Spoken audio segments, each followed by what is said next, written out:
The government has unveiled its child poverty reduction law, which will set both 10 and 3-yearly targets. Both National and Labor focused on reducing child poverty during the election campaign, of course, with today's announcement ticking off one of the items on Labor's 100-day plan. Our political editor Jane Patterson joins us now live from Parliament. Hi Jane, what's the main thrust of the law change as announced this afternoon?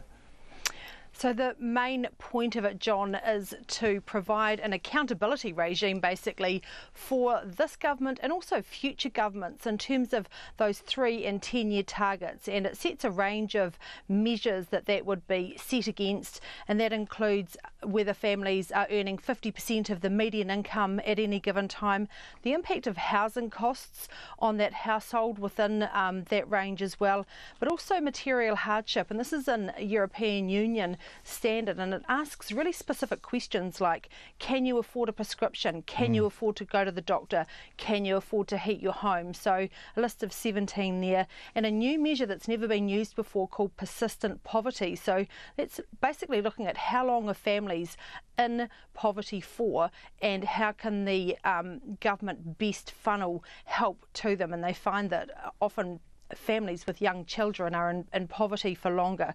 Other aspects of the legislation, at each budget time, the government will have to report how its targets are being met, how the budget is impacting or helping child poverty reduction, and also assessing what measures are in the budget to do it. Right, so there has been a bit of back and forth between the Prime Minister and the National Party leader about this today. What was all that about, Jane?